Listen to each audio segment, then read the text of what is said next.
Hello friends, welcome to Ramnath கூரக்கடை kitchen.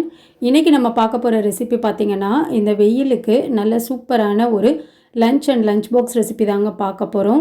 நல்ல குலைவான தயிர் சாதம் எப்படி செய்கிறதாங்க பார்க்க போகிறோம். தயிர் சாதம் ஒவ்வொருத்தவங்களும் ஒவ்வொரு விதமாக பண்ணுவாங்க. நான் எப்படி செய்கிறேன்ற மெத்தட் தாங்க உங்களோட ஷேர் பண்ணியிருக்கேன்.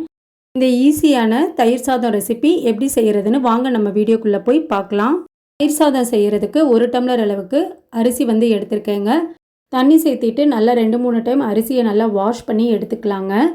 இப்போ ஒரு 3 தடவை அரிசியை நல்லா கழுவிட்டு எடுத்து வச்சுருக்கேங்க. 1 டம்ளர் அரிசிக்கு 4.25 டம்ளர் அளவுக்கு நான் தண்ணி சேர்க்குறேங்க. தயிர் சாதம் ரொம்ப உதிரியாக இல்லாமல் நல்லா குலைவாக இருந்தால் தாங்க டேஸ்ட்டு ரொம்ப நல்லாயிருக்கும். சாதத்துக்கு தேவையான அளவு உப்பு சேர்த்துக்கலாங்க. மிதமான தீயில் 5 விசில் மட்டும் வச்சு எடுத்துக்கலாங்க. இப்போ 5 விசில் வச்சு எடுத்தாச்சுங்க. ப்ரெஷர் எல்லாம் நல்லா அடங்கிருச்சு.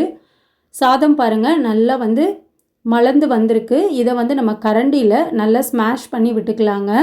இந்த மாதிரி நம்ம சூட்டோட சாதத்தை கரண்டியில் மசிச்சு விடும்போது சாதம் நல்லா குலைவாக இருக்குங்க. பாருங்கள், இப்போ இந்த அளவுக்கு சாதத்தை நல்லா மசிச்சு விட்டாச்சுங்க. இப்போ இந்த சாதத்தை நம்ம ஒரு பவுலில் மாற்றிக்கலாம். நான் 250 கிராம் அளவுக்கு தயிர் சேர்த்துருக்கேங்க. 1 டம்ளர் அரிசிக்கு 250 கிராம் அளவுக்கு தயிர் போதுமானதாக இருக்குங்க.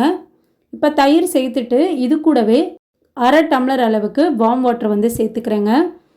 நீங்கள் வார்ம் வாட்டருக்கு பதிலாக பால் கூட சேர்த்திக்கலாங்க. சாதம் வேக வைக்கும் போதே நம்ம உப்பு சேர்த்துருக்கோங்க. இப்போ தயிர் சேர்த்துருக்கறனால இப்போ மொத்தமாக தேவையான அளவு உப்பு நான் சேர்த்துக்கிறேங்க. தயிர் தண்ணி எல்லாமே நல்லா மிக்ஸ் ஆகிறது மாதிரி கலந்து விட்டுக்கலாங்க. உங்களுக்கு ரொம்ப திக்காக இருக்குது தயிர் அப்படின்னு சொல்லி நீங்கள் நினச்சிங்கன்னா பச்சை தண்ணி சேர்க்காமல் வார்மாக தண்ணி சேர்த்துக்கோங்க. நல்லா வெதுவெதுப்பான தண்ணி. நான் திரும்ப ஒரு 1/4 டம்ளர் அளவுக்கு மட்டும் தண்ணி சேர்த்துட்டேங்க. இந்த அளவுக்கு கன்சிஸ்டன்சி இருக்கணுங்க. அப்போ தான் நம்ம மதிய வரைக்கும் வச்சு சாப்பிடும் போதுமே சாதம் நல்லா குலைவாக இருக்குங்க. இப்போ தயிர் சாதத்துக்கு நம்ம தாளிப்பு சேர்த்துக்கலாங்க.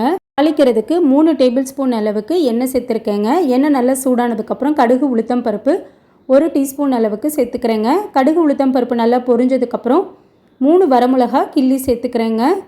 இது கூடவே நல்லா ஃப்ரெஷ்ஷான கருவேப்பிலை சேர்த்துக்கலாங்க. இப்போ நம்ம தாளித்ததை தயிர் சாதத்தில் சேர்த்துக்கலாம்.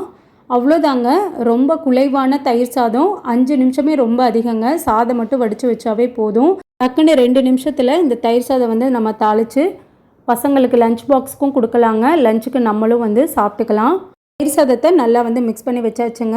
இது கூட நம்ம கொஞ்சமாக கொத்தமல்லி தழை சேர்த்துட்டு ஒரு தடவை நல்லா மிக்ஸ் பண்ணி விட்டுக்கலாங்க. அவ்வளோதாங்க, சூப்பரான குலைவான தயிர் சாதம் 5 நிமிஷத்தில் ரொம்ப சூப்பராக செஞ்சு முடிச்சிடலாங்க. டேஸ்ட்டும் ரொம்ப சூப்பராக இருக்கும். நீங்களும் இந்த தயிர் சாதம் ரெசிபியை உங்கள் வீட்டில் செஞ்சு பாருங்கள். செஞ்சு பார்த்துட்டு எப்படி இருந்ததுன்னு உங்கள் கமெண்ட்ஸை எனக்கு சொல்லுங்கள். நீங்கள் இப்போ தான் நம்ம சேனலை ஃபர்ஸ்ட் டைம் பார்க்குறீங்கன்னா ராம்நாத் கூரக்கடை கிச்சனை சப்ஸ்கிரைப் பண்ணிக்கோங்க. பக்கத்தில் இருக்க பெல் ஐக்கானை கிளிக் பண்ணிவிட்டு ஆல்ன்ற ஆப்ஷனை டிக் பண்ணிக்கோங்க. அப்போ தான் நான் போடுற புத்தம்புது ரெசிபிஸ் நோட்டிஃபிகேஷனில் உங்களுக்கு உடனுக்குடனே வரும். இந்த வீடியோ உங்களுக்கு பிடிச்சிருந்தா லைக் பண்ணுங்கள். உங்கள் ஃப்ரெண்ட்ஸ் அண்ட் ரிலேட்டிவ் ஃபேமிலிக்கும் ஷேர் பண்ணுங்கள். இனி வேறு ஒரு இன்ட்ரெஸ்டிங்கான ரெசிபியில் உங்களை பார்க்குறேங்க. தேங்க்ஸ் ஃபார் வாட்சிங்.